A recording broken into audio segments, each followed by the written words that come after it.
Au cœur du référentiel des capacités africaines pour l'Afrique, le Forum Afrique Capacité 2018. Nous allons ouvrir aujourd'hui un débat important consacré à l'avenir de la jeunesse africaine, notamment le volet entrepreneuriat. Et 4 invités sont sur notre plateau. Depuis Bobo Dioulasso, la capitale économique du pays des hommes intègres. Madame Bintou Diallo est avec nous. Elle est la directrice de Africa Tomorrow, incubateur des jeunes entrepreneurs sur le continent africain. Madame Diallo, bonsoir à vous. Bonsoir. Merci d'avoir accepté notre invitation. À vos côtés, Cheikh Fall, chef de projet web et digital manager. Il nous vient du Sénégal. Monsieur Cheikh, bonsoir à vous. Bonsoir. Merci d'avoir accepté notre invitation. À ma gauche, nous avons Madame Brigitte Iyele. Elle est directrice pays de l'ONG Diaconia depuis la République démocratique du Congo. Bienvenue à vous, Madame. Bonsoir. Bonsoir. Et Madame Patricia Zundi Yao, entrepreneur agricole et finances digitales, est avec nous également. Bonsoir à vous, Madame. Bonsoir. Merci à tous les quatre d'avoir accepté notre invitation. Je l'ai dit à l'entame de cette émission, nous allons parler de l'avenir du continent, notamment sa jeunesse. Alors avec vous, nous commençons. L'entrepreneuriat pour les jeunes, qu'est-ce qui fait que ça ne marche pas sur le continent africain? D'accord, merci. D'abord, je voudrais dire en fait que tout le monde ne sera pas entrepreneur. Ça, c'est qu'il faut éviter de... On ne va pas transformer tout le monde en entrepreneur. Il faut éviter aussi de voir aussi l'entrepreneuriat comme étant une alternative pour dire il n'y a pas de travail, allez-y entreprendre. C'est un peu différent. Il y a l'auto-emploi et puis il y a l'entrepreneuriat. Je fais un peu la différence. Pour moi, la première barrière, c'est le jeune lui-même. Donc, c'est plutôt une barrière qui est mentale. Parce que je vais dire, a priori, rien, aucune loi ne l'empêche de pouvoir entreprendre. Donc, la première barrière, c'est lui-même. Est-ce que c'est vraiment ça dont il a besoin? C'est vraiment son rêve d'être entrepreneur et qu'est-ce qu'il veut faire? Donc, c'est d'abord la première barrière. Ensuite, lorsque cette barrière, il a réussi à la franchir, pour moi, il a franchi la plus grosse des barrières. C'est vrai, peut-être dans le débat, on en reviendra, il va arriver des barrières qui tiennent compte de l'environnement, des affaires, mais qui, pour moi, ne sont pas des barrières qui sont infranchissables. Parce que je vais dire, c'est le secteur privé maintenant qui doit pousser pour pouvoir exiger qu'il ait un environnement qui soit favorable. Donc, première barrière, c'est le mental même du jeune. Qu'est-ce qu'il veut faire? Est-ce qu'il a envie de transmettre? Quel est son rêve? Est-ce qu'il rêve grand? Ou bien comment est-ce qu'il se voit? Voilà. Hier, je parlais avec des jeunes qui veulent entreprendre dans une université à Bobo avec la permission du directeur pays. Mais quand je demandais à certains, il y en a qui disent non, il veut travailler parce qu'il veut avoir le temps, il veut faire ce qu'ils veulent. Il y a un qui dit, bon, moi, je vais gérer mon temps, je vais venir quand je veux. Je lui ai dit, mais ce n'est pas ça l'entrepreneuriat. Parce que vous allez mettre plus de temps à travailler que si vous étiez salarié, excusez-moi du terme. Donc, je pense qu'il y a une mauvaise compréhension. Il y a un qui me dit, moi, je vais être riche, je veux beaucoup d'argent. C'est pour ça que je vais être entrepreneur. Donc, il y a beaucoup de choses à comprendre dans ce métier-là avant d'y aller. C'est comme être médecin. Voilà. Donc, c'est le jeune le problème, on reviendra. C'est le jeune le problème, oui. Alors, Cheikh Fall, est-ce que c'est votre avis aussi? Est-ce que ce sont les jeunes qui ne sont pas suffisamment engagés pour réussir dans l'entrepreneuriat sur le continent? En partie oui, mais moi je ne mettrai pas la responsabilité, l'entière responsabilité en fait aux jeunes.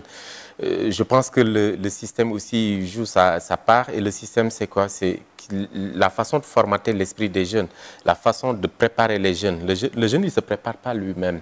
Il est en quelque sorte façonné dans une société et en quelque sorte accompagné à intégrer une société. Et si cette société n'est pas prête, et si le jeune lui-même n'a pas été préparé pour intégrer cette société et en même temps intégrer cette notion d'entrepreneuriat, ça va être très complexe pour lui. Par contre, là où je voudrais, moi, insister par rapport aux jeunes, c'est de leur dire en fait qu'ils ne doivent plus attendre des autres.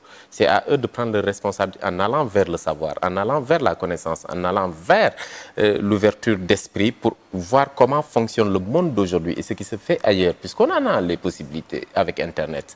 Voir ce qui se fait ailleurs et ensuite essayer de faire pareil chez nous. Essayer de faire pareil, à ce niveau, je vais rejoindre Mme Zundi, c'est d'avoir cette audace, d'avoir cette folie dans la jeunesse. Il faut être fou des fois pour oser entreprendre, oser prendre les risques d'entreprendre. C'est d'abord le risque, c'est l'audace et ensuite c'est la folie créative. On a envie de faire quelque chose, on veut se tester, on le fait et ensuite on voit que ça peut produire des choses. Aujourd'hui, les entreprises qui marchent dans ce monde et qui contrôlent le monde sont parties et sont nées en quelque sorte d'une certaine folie. Est-ce que Bintou Diallo, la jeunesse africaine n'est pas suffisamment ambitieuse? Est-ce que c'est finalement l'image qu'on donne de cette jeunesse et elle le confirme au jour le jour? En fait, c'est quand on veut prendre le problème de la jeunesse et qu'on réduit à un aspect. J'ai un petit problème avec. Il y a un auteur qui disait que tout le monde peut être manager, seuls les audacieux entreprennent. Parce que entreprendre, c'est prendre entre tes mains, les destins d'une population particulière, des clients particuliers dont tu réponds aux besoins qui est d'abord ta priorité. Et pour faire ça, il faut que tu sois hyper passionné. Et dans nos cultures, déjà souvent, la passion est vue comme une mauvaise chose. Alors que sans une dose de passion, on ne réussit rien. Et notre système éducatif fait une programmation de départ qui met le jeune dans une boîte. Et même les jeunes qui veulent s'affirmer, qui veulent avoir l'esprit critique, qui veulent penser autrement, sont traités dans des écoles comme des acariates, comme des impolis, qu'il faut tout de suite casser et t'assurer qu'ils ne s'envolent pas. Quelqu'un comme ça que vous mettez face à la société, face à l'entrepreneuriat, qui a été formaté à ne répondre et à n'être qu'à la solde de quelqu'un d'autre, alors qu'il faut réfléchir en dehors de la boîte pour pouvoir entreprendre. Le problème, il est culturel. Donc, le problème, il est culturel et systémique. On a des systèmes de fonctionnement et de croyances qui nous permettent... Vous imaginez dans nos écoles, on ne forme pas nos jeunes à entreprendre. On ne forme pas nos enfants, on ne les éduque pas à entreprendre. Regardez l'éducation dans la famille. On n'a même pas le droit de réfléchir pour nous-mêmes. Quand moi j'ai grandi, ma première révolte, c'était là. Quand un adulte mentait, tu n'avais pas le droit de dire qu'il mentait. On te frappait en plus. Moi, la première expérience que j'ai eue avec la pensée critique, merci à mon grand-père, qui me permettait de réfléchir, c'est on ne dit pas qu'une grande personne, les grandes personnes ne mentent pas. Mais je dis, pourtant, ce qu'ils viennent de dire, ce n'est pas la vérité, j'étais là. Donc, mais moi, j'ai eu un environnement, merci à mon grand-père, qui m'a permis de réfléchir par moi-même. Pour moi, c'est le début. Il faut qu'on ait déjà inculque à nos jeunes, comme il a dit, à réfléchir par eux-mêmes. Ce n'est que seulement en ce moment qu'ils peuvent penser en dehors de la boîte. Donc, c'est un ensemble. C'est le jeune et c'est le système dans lequel il a été programmé. Le jeune, le système, la culture, c'est votre avis aussi, Madame Iyele? Par expérience, et surtout dans mon pays, les jeunes sont vraiment bloqués et limités. Limités, d'abord, dès le bas âge, on les oriente à l'école primaire universitaire. Et ceux qui n'ont pas d'argent, ils se limitent à l'école primaire et ça s'arrête là. Pas d'autres orientations et ils s'arrêtent là, ils se bloquent et finalement, ils se déversent dans la délinquance, ils se déversent dans la débrouillardise, mais pas une entreprise ou un entrepreneuriat qui peut être utile et durable, dans lequel il peut construire sa vie. Là, ça n'existe pas. Ceux qui vont à l'université, c'est quoi? Je vais devenir médecin, je vais devenir banquier, je vais devenir juriste, avocat, et c'est limité, orienté. Est-ce que la jeunesse africaine n'est pas victime de ce mimétisme-là aujourd'hui qui assaille le continent africain finalement? Je dirais oui. Je dirais oui. Parce qu'on arrive finalement à la fin des études et on ne trouve pas d'emploi. Il n'y a pas assez d'emplois et le taux de chômage augmente. Et les jeunes qui se retrouvent, bon, on n'a rien à faire, qu'est-ce qu'on fait? De la petite débrouillardise, on fait la musique et on fait la délinquance, on se lance dans la drogue et tout et tout. Et voilà la forme de la société ou la forme de société que nous avons finalement. Et il y a très peu qui arrivent à trouver du travail. J'aimerais bien ouvrir quand même un volet assez important. On a affaire qu'à des francophones. Est-ce que ce n'est pas le système francophone qui est le piège dans lequel nous sommes aujourd'hui? Le système francophone, je ne dirais pas vraiment le système francophone. C'est un système qui préconise plutôt les grands diplômes. Tout le monde veut être dans l'administration et tout ça. On n'encourage pas la créativité au niveau des jeunes. Est-ce que ce n'est pas le piège de la jeunesse africaine francophone surtout? Moi, je dirais pour le cas qui me concerne, en RDC, c'est plutôt le système colonial. Oui. Donc on se rejoint peut-être. Parce que de là, ça a été d'abord, il y a, bon, tout le monde n'a pas étudié, les colonisateurs qui sont arrivés, ils ont travaillé avec les enseignants, les catéchistes, et ils les ont formés un peu, et puis c'était la classe des civilisés. Et quand les colonialistes sont partis, c'est alors que les gens ont dit, bon, qu'est-ce qu'on doit faire? Il faut faire les études, suivre la voie nous tracée par les colonisateurs.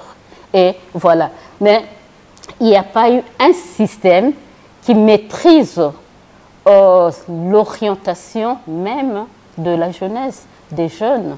Et les gens se sont lancés comme ça, se sont déversés dans les études sans savoir les études pour quelle finalité. Madame Zoundi. Moi, j'ai envie de dire un peu que le système y est pour quelque chose.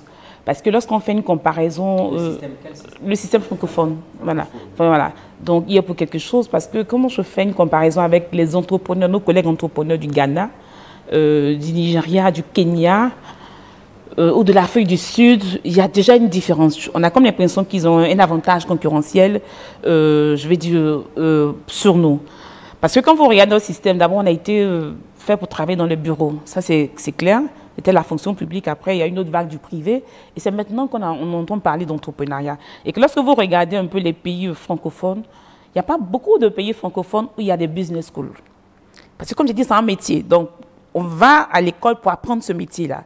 Mais quand vous regardez les pays comme le Nigeria, il y a pas mal de business schools. C'est maintenant qu'on a, on peut dire 2 business schools de ce nom, je vais dire en Côte d'Ivoire, mais avec celle que je connais, c'est au moins 13,5 millions. Je vais dire l'année pour y aller. Donc je pense que l'environnement il est pour quelque chose. Quand bien même, je vais dire, on peut le changer. Mais je pense... Vous aussi, vous ne préconisez pas les gros diplômes finalement, quand les jeunes viennent vous voir pour chercher un emploi? Moi, par contre, j'ai une autre manière de fonctionner, peut-être parce que j'ai suivi un système américain avec l'université de Stanford. Donc moi, au niveau de mon recrutement, je regarde d'abord la passion.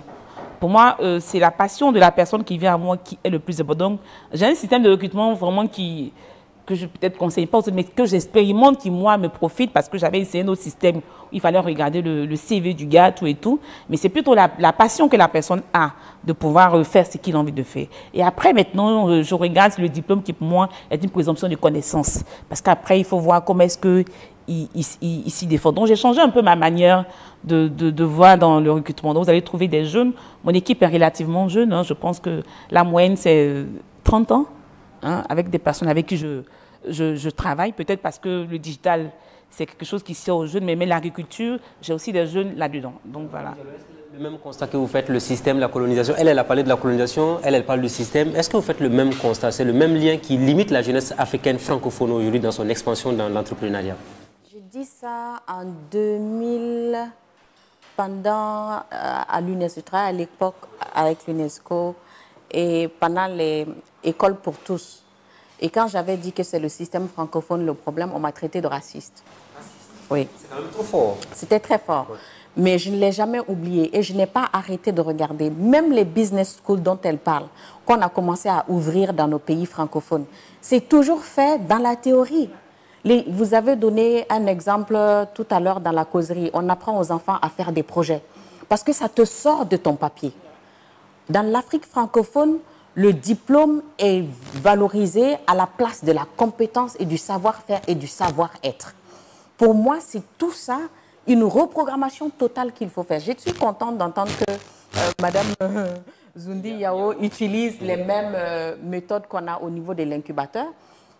De plus en plus aussi, il faut voir comment nos institutions, on a hérité des institutions. Mais j'ai même l'impression qu'on a hérité des institutions qu'on a perfectionnées dans la médiocrité. Je suis désolée du terme.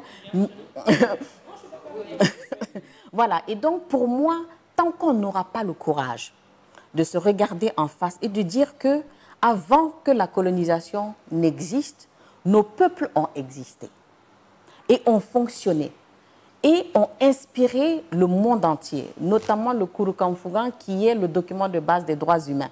Et pourquoi ces choses-là ne sont pas montrées aux enfants, ne sont pas appris?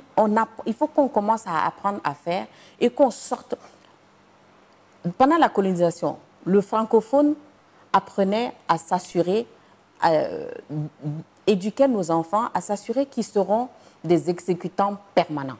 Donc, il ne faut pas inculquer ce qu'on appelle chez les anglophones les soft skills, qui te permettent de réfléchir par toi-même, d'avoir l'esprit critique, d'être hyper créatif dès le bas âge. Et donc, du coup, si vous mettez les gens dans la situation où ils sont créatifs, où ils innovent, ils pensent autrement, ils peuvent prendre différents angles d'une situation, du coup, vous venez donner la capacité aux gens qui peuvent s'ériger contre vous. Et ça, ce n'était pas l'objectif du colon. Alors, Cheikh Fall, est-ce que c'est le même constat que vous faites, hein? Comment sortir la jeunesse africaine finalement de ce pied lié à la colonisation et au système?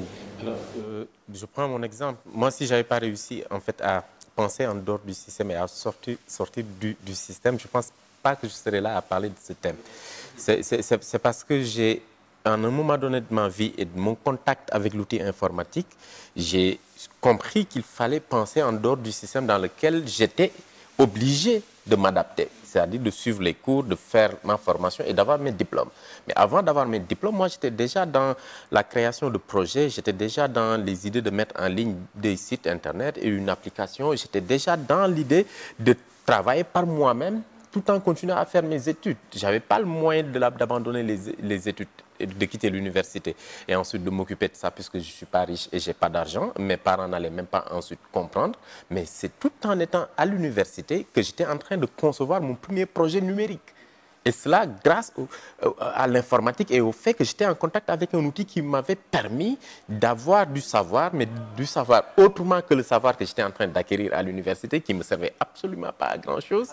Sur les traces d'un certain Mark Zuckerberg de Facebook, peut-être. Oui, aujourd'hui, on utilise son application. Il fait partie des plus riches et des plus influents de ce monde, mais il n'avait même pas fini ses études quand il lançait son projet. Aujourd'hui, nous, on n'apprend pas, on n'écoute même pas notre jeunesse, nos frères et sœurs. On n'écoute même pas, en fait, cette jeunesse-là pour la laisser s'exprimer. Je prends encore une fois un exemple sur moi. Je suis jeune, je parle pour les jeunes, mais j'ai des enfants. Et donc, mes enfants, à moi, constituent une jeunesse. Mes enfants, la façon dont je travaille avec elles, elle vient de le dire, c'est sur une approche projet axée sur les résultats. La fille est en classe de 6e, son frère est en classe de CM2, mais c'est un grand tableau dans leur chambre et ils sont obligés de me faire des schémas projets par rapport à eux, ce qu'ils veulent. Et aujourd'hui, c'est eux qui me défient souvent. J'ai créé même un décodeur numérique avec un Raspberry parce qu'ils m'ont une fois mis la pression en me disant « Ouais, avec Canal, on n'arrive pas à avoir telle chaîne. Est-ce que toi, tu te dis informaticien, tu peux nous faire regarder telle chaîne ?» Et j'ai acheté sur Amazon un Raspberry et j'ai conçu avec l'aide de tutoriels sur Internet un décodeur numérique que je branche aujourd'hui et que j'ai partagé sur mon Facebook. C'est parce qu'ils ont eu cette idée-là que moi, j'ai pu réaliser cela. Le débat sur la responsabilité parentale même, c'est important. Oui. Donc, Julien, avant d'aborder le sujet, rebondir un peu sur ce que Fall disait. Nous, on a commencé une expérience à faire 1 an où on travaille des étudiants dans notre entreprise. Donc, on a copié un peu le système américain. Donc, ils s'organisent. Par exemple, il y a Félix, lui, il vient l'après-midi, de 15h jusqu'à ce qu'il finisse son travail. Et il y a Claude et Cyril. Et ça marche bien.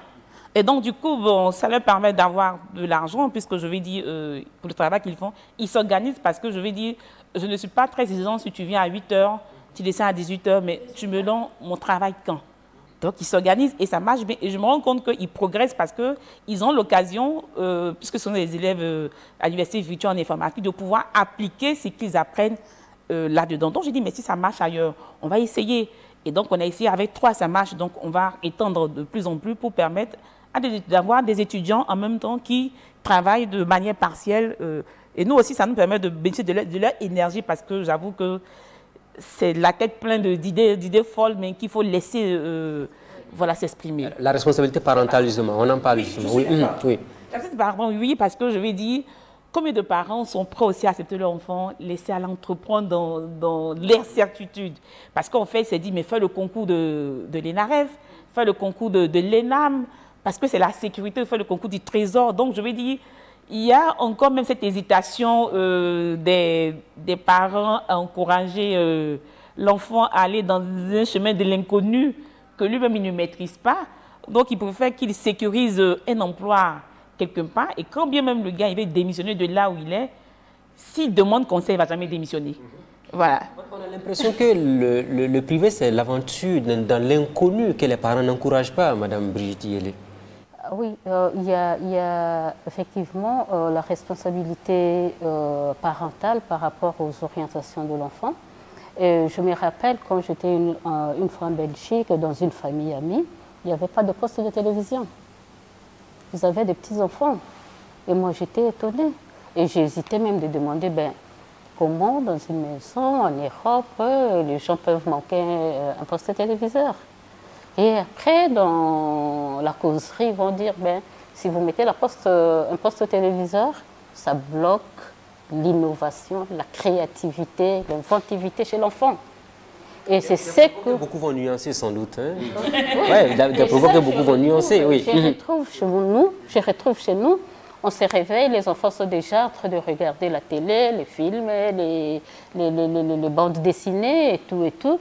Et ben, là, je questionne quand même, quand est-ce que les enfants prennent le temps de se retrouver eux-mêmes, de réfléchir sur la vie, de penser autre chose, d'inventer, de créer et d'innover.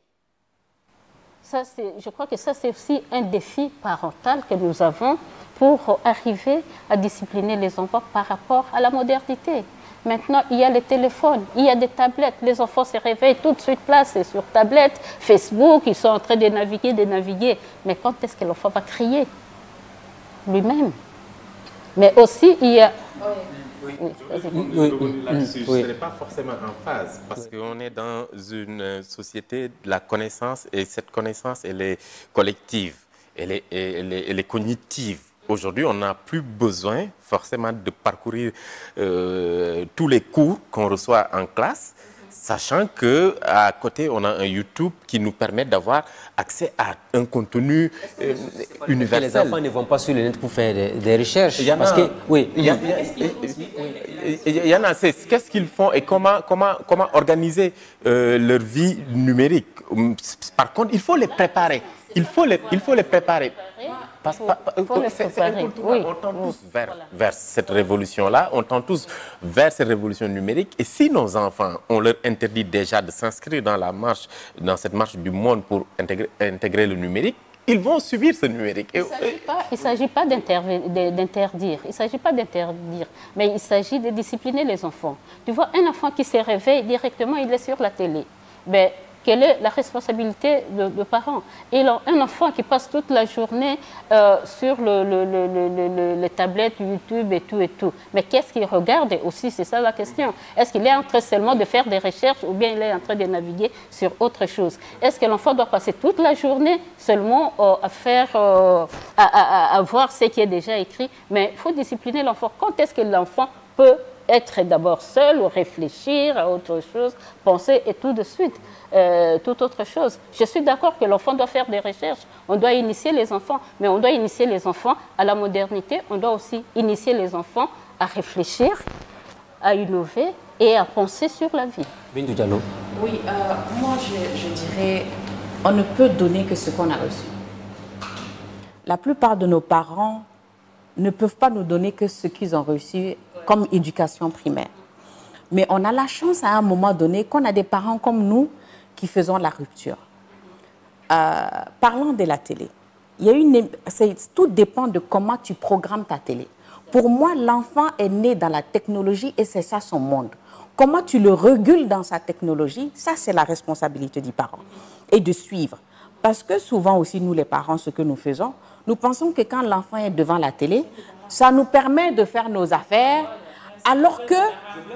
Voilà. Parce que quand on est entrepreneur et qu'on est occupé à courir derrière des millions tous les jours, est-ce qu'on peut réguler la vie d'un enfant? La question demeure posée. Voilà. Moi, je termine. J'ai une entreprise privée. J'ai le coaching des jeunes quasiment au quotidien, jusqu'à des fois à 1h, 2h du matin, on t'appelle, on te réveille. J'ai la structure Africa Tomorrow à gérer. Je fais de la facilitation internationale. Mais il y a certains moments à qui veut l'entendre, c'est pour ma famille. Le téléphone sonne, je vais prendre, je vais dire, je te rappelle plus tard, ou je regarde, je ne réponds pas, quand c'est mon moment de famille. Ma fille a grandi à avoir une routine, mais c'est quelque chose que tu t'imposes toi-même d'abord. L'enfant n'écoute plus, l'enfant regarde ce que le parent fait. Si lui, ses enfants le challenge là, c'est bon, ce qu'il fait. C'est pour ça qu'il le challenge. Parce qu'ils entendent le discours qu'il donne. On veut, si tu donnes les discours, dans la réalité, c'est quoi? C'est quoi tes valeurs? Moi, ma fille, par exemple, elle sait qu'en semaine, elle n'a pas droit à la télévision. Au début, c'était la bagarre, mais tu l'amènes à être responsable. Tu dis, si tu regardes la télé, voici la conséquence. Et quand ça arrive, il y a la conséquence. Et l'enfant apprend un truc. Par exemple, les tablettes. La petite a une tablette. Mais son papa a pris le temps d'aller chercher des choses qui bloquent sa tablette automatiquement quand elle va sur des choses qu'elle ne doit pas aller regarder. C'est la responsabilité des parents. J'ai envie de dire que ce n'est pas évident d'être femme entrepreneur partout, parce qu'il y a les petits-enfants, mais les gros-enfants aussi à gérer. Bon, les gros-enfants, les petits-enfants, on les gère plus facilement que les gros-enfants, parce qu'il y a le mari, tout ça qu'il faut gérer. Mais c'est une question d'organisation. Moi, j'ai mis quelque chose qui marche, je ne dis pas que ça marche à 100%, mais que je corrige en fait. Je considère ma maison comme étant une entreprise. Mais elle ne fera pas du profit, de l'argent, c'est peut-être le bien-être familial, ce sera donc... J'ai une équipe à la maison. Et j'ai commencé à voir, ce n'est pas tellement la quantité de temps que je passe avec mes enfants, mon époux, c'est la qualité du temps que je passe avec eux. Parce que quand je passe 1 heure avec eux, c'est vraiment 1 heure pleine où vraiment on va à l'essentiel, on se dit des choses qui sont assez importantes. Et donc, à la maison, j'ai une équipe. Donc, je considère que les aides ménagères, moi, je préfère les appeler mes collaboratrices maison, puisque mon entreprise, c'est l'entreprise Yao Maison.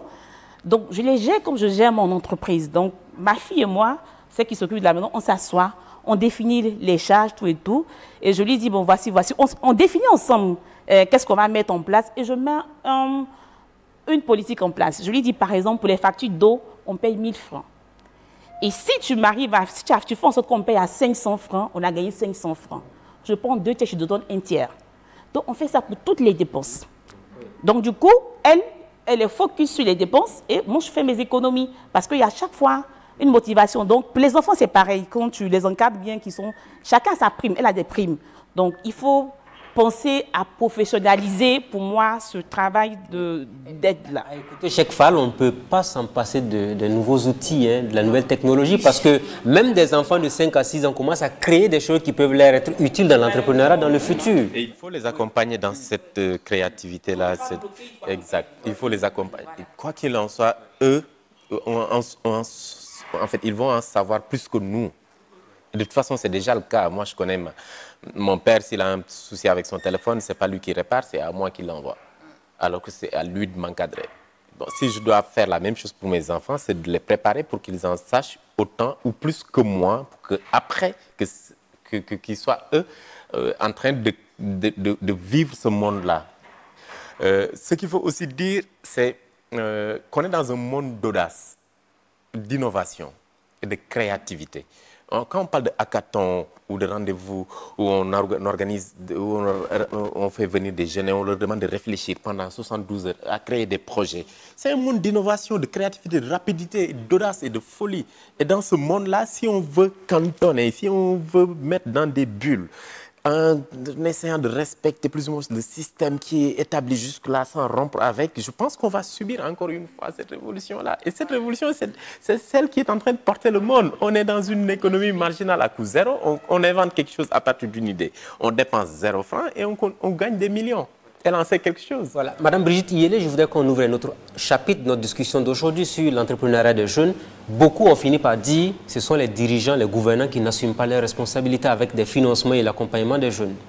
Oui, mais ça dépend du pays. Je ne connais pas trop ce qui se passe au Burkina, au Sénégal. En Afrique, on a pratiquement les mêmes réalités. Oui. Peut-être que vous le savez déjà, en RDC, c'est un pays qui a plus de 80 millions d'habitants. Donc 87% vivent en dessous du seuil de la pauvreté. Et cette pauvreté affecte de plus en plus les jeunes, filles et garçons.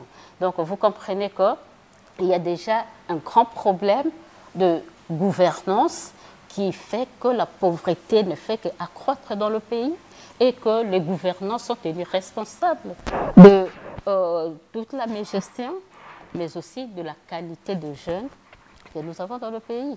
Les jeunes ne sont pas encadrés, ça c'est pas un secret pour personne.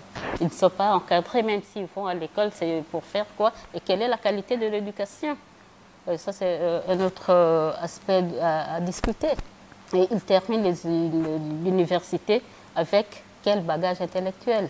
Il y en a qui ne savent même pas écrire une phrase en français, je suis désolée de le dire, mais c'est ce qui arrive dans nos universités. Et tout cela, c'est dans la responsabilité de gouvernants qui n'entretiennent pas bien les enseignants. Les professeurs de l'université sont réduits à leur plus simple expression et ils vendent des syllabus, ils ne prennent pas assez de temps pour se concentrer à l'enseignement. Et bon, ils cherchent des extramuros, ils doivent aller travailler au gouvernement, ils doivent aller travailler dans une entreprise quelconque. Et bien, là, ça réduit la qualité de l'enseignement. Madame Yao, est-ce qu'il faut abandonner ce débat lié à l'accompagnement des institutions publiques? Moi, j'ai envie de voir, je dis, c'est tout un écosystème. Le problème de l'entrepreneuriat, on ne pourra pas le traiter de manière isolée. Je vais dire, il y a chacun qui devra faire sa part. C'est vrai qu'aussi au niveau politique, il y a l'environnement des affaires à améliorer, notamment la fiscalité. C'est vrai que le financement ne va pas dépendre totalement de l'État parce que les banques aussi ont leur ratio, c'est souvent géré d'une manière différente. Mais je pense que pour moi, c'est tout un écosystème qu'il faut regarder. Mais ne serait-ce qu'au niveau de la fiscalité, promouvoir une fiscalité de développement pour permettre déjà à ces jeunes-là qui entreprennent au moins d'être exonérés d'impôts, de taxes, ne serait-ce que dans l'année pour les permettre de croître. Il y a aussi les initiatives comme celle de Bintou, qui sont des incubateurs, parce qu'en fait, c'est des zones nouvelles. Tu ne peux pas amener quelqu'un, c'est comme un bébé, tu le jettes dans la rue. Il a besoin d'être quelque part où, je vais dire, on prend soin de lui, on lui apprend beaucoup de choses. Donc, je pense que c'est tout un environnement. L'environnement des affaires, ça, c'est du domaine de l'État. Après, il y a d'autres acteurs qui doivent pouvoir se mettre en place, des incubateurs comme ceux de Bintou, des business schools. Est-ce qu'il du financement des États? La question du financement, je pense qu'on ne va pas la régler maintenant, c'est tout le débat. Mais par contre, je pense qu'il faut innover dans les modes alternatifs de financement. Et ça, par contre, je pense que les histoires comme le crowdfunding, comme le love money, comme d'autres sources de financement, l'equity crowdfunding, ça marche maintenant. Donc, il faut regarder, il faut sortir des modèles classiques de financement qu'on a pour innover. Les business angels, bon, c'est des choses qu'il faut regarder. Il faut sortir du financement des États. Le financement des États, déjà, dépend de l'État lui-même. Nos États, c'est quel financement? Nos États. Beaucoup de jeunes se disent qu'il faut que ce soit l'État qui me donne de l'argent pour entreprendre. Mais le problème pour moi, c'est même pas comme Mme Yao l'a dit, c'est pas une question de financement. Il y a des jeunes qui ont mené, un jeune Ivoirien, un jeune Camerounais, je ne sais plus, qui ont mené une étude récemment et ils se sont rendus compte, parce qu'ils ont voulu financer les projets de jeunes, ils se sont rendus compte que ce n'est pas un problème de financement, le problème de l'entrepreneuriat en Afrique en général. C'est que ce que M. Moussaoui a développé, c'est qu'on a l'entrepreneuriat de nécessité au lieu de développer l'entrepreneuriat d'opportunité dans nos pays. L'entrepreneuriat de nécessité, il dit quoi? Que c'est l'entrepreneuriat où les gens font par nécessité parce qu'ils doivent vivre. Alors que l'entrepreneuriat d'opportunité, c'est l'entrepreneuriat qui permet de transformer, d'innover, de créer et d'ajouter de la valeur. Et je pense que c'est ça qu'il faut plutôt développer. C'est ça qui va permettre de jouer sur l'environnement, qui va permettre de... Par exemple, il donne l'exemple entre les US et le Ouganda. Il y a 4% d'entrepreneurs aux États-Unis, alors qu'on en a 28 en Ouganda. Pourtant, on n'a même pas besoin de comparer lequel des deux pays est développé. Donc, c'est un autre modèle qu'il faut mettre en place. Et pour ça, c'est comme elle a dit, c'est un écosystème. Ça ne s'arrête pas à l'État. C'est même pas l'État. C'est l'État dans la réforme de l'éducation. Ça, c'est primordial. Le capital humain est primordial. Par exemple, même les investisseurs. Souvent, quand moi, je veux mobiliser des fonds, que je discute avec les gens pour mobiliser des fonds pour mes jeunes, ils me disent, mais le problème chez vous, ce n'est pas seulement l'idée ou quoi, c'est le système de taxation. On n'a que des banques commerciales qui font leur dictat comme ils veulent. Ils ne sont pas à la disposition des entrepreneurs. Au contraire.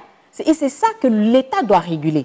L'État doit arrêter de se substituer à l'entreprise, au secteur privé. C'est une autre activité, c'est une activité à part entière. Et c'est ça qu'il faut réussir à mettre en place. Une fois que ça c'est fait, même dans la manière de parler de l'entrepreneuriat, à un moment donné, on pense que ceux qui vont à l'entrepreneuriat, c'est ceux qui n'ont pas reçu les concours, c'est ceux qui ne savent pas quoi faire de leur vie, donc ils vont aller se débrouiller. Et donc, nous, de débrouillardise en débrouillardise, on n'a que des entrepreneurs qui se débrouillent avec un système fiscal, comme Mme Yao l'a dit, qui phagocyte nos entreprises, ça t'étouffe, tu n'es même pas né, voilà, que tu meurs. Donc, pour moi, ils doivent travailler à assainir vraiment l'environnement des affaires et à changer la mentalité. Souvent, je dis que l'État fait des gestes. C'est un petit exemple. L'État pose souvent des gestes, on ne sait pas l'ampleur que ça a sur la mentalité du jeune. Un jeune qui réussit ici, qui a une bonne note, on le met en lumière et on l'envoie en France ou aux États-Unis. Qu'est-ce qu'on est en train de communiquer à nos jeunes? Que notre continent, notre pays n'est pas assez bien pour les gens bons. C'est le message qu'on est en train de donner aux jeunes. Et comment on peut transformer une société... On ne peut pas non plus dire que c'est parce qu'on veut les aider à être mieux formés, parce qu'on n'a pas les universités de qualité souvent aussi. Ça, c'est un prétexte. Alors, changez vos universités, changez votre système éducatif pour qu'il soit aussi une référence comme les autres l'ont fait. Les autres ne se sont pas assis et puis leur système éducatif est devenu une référence. Comme elle a dit, elle a la chance d'avoir étudié à Stanford et moi aussi à l'extérieur. Ce que souvent on oublie de dire, il faut regarder tous ceux qui réussissent en Afrique dans le changement de mentalité. C'est parce qu'ils ont eu l'opportunité d'être exposés à d'autres peuples. Et à l'intérieur, ça c'est faisable. Soyons le melting pot, la différence qui apporte le changement, la valeur ajoutée. C'est tout ça. Comme elle a dit, c'est un système. Voilà, parce qu'on sort du financement des États, des projets de jeunes aujourd'hui sur le continent. Alors personnellement, moi je suis en contact avec les jeunes, mais je n'ai pas rencontré un jeune qui a reçu un financement de son État. Pourtant, dans tous les pays africains, il existe quand même des mécanismes de financement des projets de jeunes. J'allais le dire. Dans tous les pays, il existe des ministères de l'entrepreneuriat et ainsi de suite. Et c'est le piège. Le piège, c'était de créer des ministères de l'entrepreneuriat pour faire penser aux jeunes que ces ministères-là pourraient les financer jusqu'à ce que ces jeunes-là demandent des financements. Alors qu'on est dans un monde où le financement, on ne l'a pas de l'État. On a plus l'idée, le courage et l'audace pour se lancer et ensuite le reste, on se fait accompagner par autre chose et pas forcément par l'État. Par contre, à la place du financement de l'État, moi je mettrais l'assainissement de l'environnement des affaires. Comment ? Si l'État ne peut pas financer, et on sait que l'État ne finance pas, qu'il facilite au moins la création d'entreprises, qu'il permette l'exonération de ces entrepreneurs-là et de ces start-up-là pendant les 10 premières années de fonctionnement, qu'ils ne payent pas de taxes. 5 ans. Même 5 ans, qu'ils ne payent pas de taxes, voilà, qu'ils se développent et commencent à exister. Et à partir de ce moment, on peut demander à ce que c'est. La pression fiscale, apparemment, ça vous dérange beaucoup dans les projets des jeunes, madame. En fait, ça gêne, en fait. Ça gêne. Parce que, je vais dire, ça limite votre... Vous allez le dire publiquement, c'est un obstacle à l'entrepreneuriat des jeunes aujourd'hui.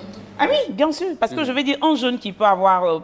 dans le numérique, c'est facile de lancer une entreprise que quand on est dans la transformation, par exemple, où ça nécessite des machines. Un jeune qui, de sa chambre d'étudiant, peut concevoir quelque chose et qui se met, vous savez qu'avec, je ne sais pas si c'est combien, mais le peu minimum forfaitaire, c'est autour de 2 millions. Donc, ça veut dire que tu as fait bénéfice ou pas, tu as des millions à payer si tu as fait même des pertes. Donc, ce gars-là, il enlève les 2 millions, ouf. Donc, je vais dire, il y a forcément c'est un blocage. Alors que la capacité pour l'entreprise de réinvestir dans son business est récupérée de l'autre côté. Donc, c'est comme si on vous donnait quelque chose par la main gauche et on vous retirait le double, le triple par la main droite. Et j'ai envie de dire, l'environnement, la fiscalité ne facilite pas le développement. Ça, c'est clair. La volonté politique, Madame Yele. La volonté politique, parce que s'il y a la volonté politique, on peut réduire un tant soit peu la pression fiscale sur les entreprises des jeunes qui viennent de naître. La volonté politique, il faut l'avoir. Dans nos pays, c'est pas donné. C'est pas donné cette volonté politique. Et nous avons des pays, pour le cas qui me concerne, où la minorité au pouvoir ne fait que s'enrichir au détriment de la population. Et les jeunes, les femmes, les enfants ne sont pas dans leur priorité. Et la volonté politique, on doit le construire et le construire, pas avec les gouvernants qui sont maintenant au pouvoir. Parce que c'est difficile, c'est toujours la bataille, c'est toujours la tuerie, c'est toujours... Et voilà, maintenant on a une émergence d'une catégorie de jeunes qui veulent ou qui demandent cette volonté politique pour la promotion des conditions de vie des Congolais, par exemple. Et là, nous avons des mouvements citoyens, des jeunes de mouvements citoyens. Mais qu'est-ce qu'on constate? C'est des tueries à longueur de journée, c'est des assassinats, c'est des enlèvements et c'est tout et tout. Mais la volonté politique qui tue, qui procède par des enlèvements, par des tortures, par des violations des droits de l'homme, on est en train de se battre contre eux, mais entre-temps, on est en train de perdre énormément de vies humaines. Mais On garde espoir. On sait que bon, d'ici là, on pourra... Ne pense pas à l'entrepreneuriat pour le moment. C'est une question d'abord de défense des valeurs démocratiques. Oui, c'est vraiment de manière très disparate. Où tu peux trouver par exemple une jeune femme qui a inventé les robots régulateurs de la route. Et là, oui. On a dit que c'était exceptionnel à Kinshasa. Oui. Exceptionnel et tout, mais il faut que le gouvernement l'appuie. Il reçoit les appuis. Voilà, elle a fait son prototype. Maintenant, comme on l'amène à l'échelle, c'est ça en fait. Elle reçoit les appuis de l'extérieur, mais qu'en est-il de le financement interne du gouvernement? Oui, je voulais aussi, parce que les Congolais saluaient aussi Mankou, un jeune Congolais qui a créé une tablette qui lui a valu énormément de reconnaissance et de prix. Par contre, sur la question de la volonté politique, moi, je vais enlever volonté et je vais mettre autre chose. Parce que volonté pourrait être abstraite parce qu'on peut exprimer une volonté dans un projet politique et dans un programme politique. On l'écrit, c'est une volonté. Par contre, je mettrais à la place de volonté le courage politique. Il faut accepter, il faut oser le faire. L'action. Il faut oser le faire et oser prendre les risques, oser appeler les jeunes sur une table, discuter avec les jeunes, mais aussi penser jeune. Penser jeune. Consommer cette rupture-là et aller vers cette jeunesse qui est beaucoup plus imaginative, créative et qui est prête. Moi, j'ai un ami docteur avec qui j'ai étudié à l'université. Il a poursuivi jusqu'à son doctorat. Moi, je n'ai pas été jusqu'à mon doctorat. Il est docteur et il a chômé 5 ans pendant que moi, j'étais en train de travailler. Aujourd'hui, il est en train d'enseigner à 400 et quelques kilomètres de Dakar, enseignant au collège, alors qu'il est docteur. Le confort et la suffisance du salaire n'existent presque plus. Ce n'est qu'une chimère dans nos pays, puisque l'emploi n'existe pas. Donc, arrêtons de confiner les jeunes dans ces idées-là et arrêtons de les pousser à aller vers jusqu'à la fin des études pour ensuite ne rien faire.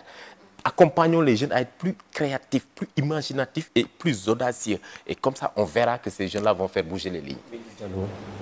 Madame Biao l'a dit, hein. On n'est plus dans la volonté politique, là. On est dans l'action politique. Mais il y a quelque chose qu'il faut dire. Moi, le constat que moi, je fais, moi, je dis en Afrique, surtout francophone, on a 2 problèmes essentiels. Nos intellectuels et notre administration. On a hérité des institutions qui ne répondent plus en rien à nos réalités. Et que même si un gouvernement arrive avec toute la volonté et qui veut faire des choses, quel est le rôle de l'administration? Quel est le rôle de nos intellectuels? Dans le monde de l'éducation, je l'ai dit et je le redis, nous avons encore des intellectuels qui sont fiers et le disent haut et fort d'être les seuls dans leur domaine. Et j'ai souvent entendu ça seulement chez nous au Burkina Faso. Et donc, que ce soit conscient ou inconscient, ils mettent tous les mécanismes en leur pouvoir pour continuer à être les seuls dans leur domaine. Mais en attendant le besoin dans leur domaine, ce que ça fait pour la population. Donc pour moi, la volonté politique ou l'action politique ne servira à rien tant que chaque citoyen, individuellement, ne prendra pas le problème de la population comme le problème de son enfant qu'il aime plus que tout au monde. Tant qu'on ne va pas arriver à ça, quels que soient les systèmes, pour moi, tout commence par l'éducation, donc le capital humain. Alors, je voudrais qu'on ouvre la dernière partie de l'émission consacrée à la politisation et à la manipulation de la jeunesse. Est-ce qu'une jeunesse corrompue, manipulée, peut vraiment entreprendre, Madame Zomdi? Il y a quelqu'un qui disait les politiciens sont tous les mêmes. J'ai envie de dire c'est les électeurs qui sont tous les mêmes, pas les politiciens. Donc, je vais dire, une jeunesse se fera manipuler lorsqu'elle a envie de se faire manipuler. Oui, mais justement, c'est à la jeunesse de donner la réplique. Ouais. C'est à la jeunesse de montrer qu'elle ne peut pas se faire manipuler, qu'elle ne répond pas. Mais je vais dire, tant que on lui dit il y a des arachides à manger qu'elle suit, on versera les arachides. Mais si elle veut des arachides, les policiers versent qu'ils ne voient pas, ils ne voient personne courir les arachides, ils vont changer. Donc moi je pense que c'est à la jeunesse de montrer qu'elle est une jeunesse nouvelle et qu'elle n'a plus envie qu'on la traite comme du bétail électoral et qu'elle a besoin que, je vais dire, les gouvernements prennent des responsabilités, qu'ils aient un programme et qu'elle aille vers eux pour ça. Et je pense que ça, c'est là. Je n'ai pas envie de dire, je ne connais pas trop le politique, donc je ne vais pas dire arrêter, peut-être que c'est les manières de faire. Je ne veux pas dire arrêter de faire, mais c'est à la jeune de dire, est-ce que tu veux qu'on continue à te traiter comme tu le veux? Quelqu'un disait, quand tu vends ton poulet à 1000 francs, on le paye à 1000 francs. Mais quand tu le vends à 100 000, on le paye à 100 000. Donc, à quel prix cette jeunesse-là veut être payée? Donc, je pense que c'est à elle de... Donc, les positions ne sont pas les mêmes. c'est la jeunesse qui sera la même, ce sera les électeurs qui seront les mêmes parce que c'est nous qui allons encore y aller. Donc je pense que la balle est dans son camp. Madame Yele, c'est le même débat parce que la jeunesse, souvent, elle est corrompue, elle est manipulée et puis finalement, elle n'entreprend plus. On dit que ventre affamé n'a point d'oreille. Et avec la pauvreté qui frappe particulièrement, de manière particulière les jeunes, et les jeunes se laissent vraiment manipuler, se laissent corrompre par les politiques. Ben, c'est comme je l'ai dit tout à l'heure, il y a une division au sein de la catégorie des jeunes. Il y a des jeunes qui veulent le développement et qui s'engagent et qui se déterminent pour aller vers le développement. Et là, tu as des jeunes, comme je l'ai dit, qui sont engagés dans le mouvement citoyen et dans des organisations de la société civile et qui se donnent ces défis-là de conduire le pays vers un vrai développement où il fera beau vivre dans le pays. Par contre, il y a une majeure catégorie de jeunes qui sont sans emploi, qui n'ont pas un niveau intellectuel avancé, qui n'ont pas d'éducation et qui sont prêts à tout. Et ce sont ces jeunes-là que les politiques manipulent avec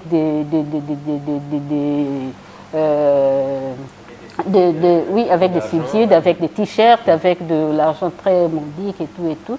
Mais ils arment ces jeunes-là.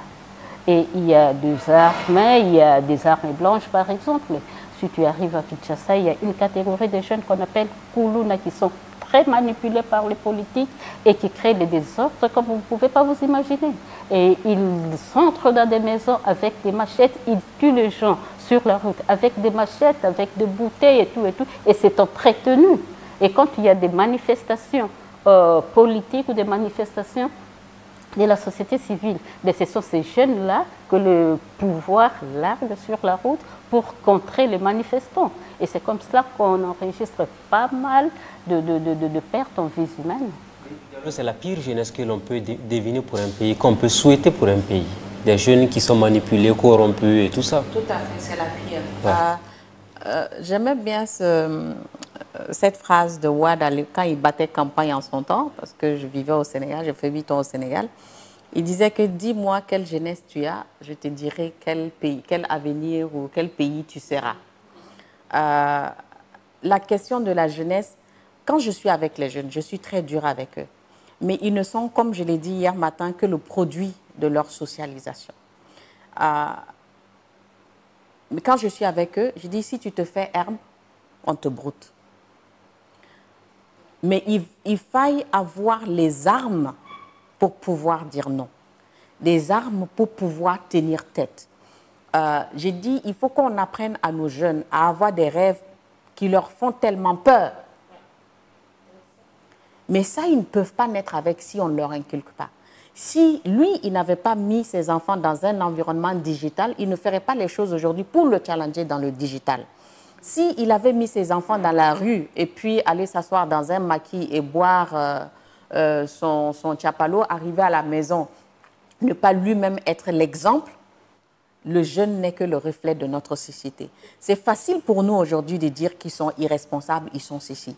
Ils ont grandi et ils se sont maturés dans un environnement de facilité. On leur a montré que la norme actuelle, c'est d'être arrogant, d'être impoli, parce que tu roules dans un V8, parce que tu as un titre, donc c'est ça qui fait qui tu es.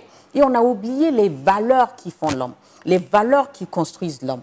Donc aujourd'hui, on a une jeunesse que nous-mêmes nous avons fabriquée. Et il faut leur apprendre qu'il faut accepter de dormir dans la faim aujourd'hui et de se réveiller dans l'opulence.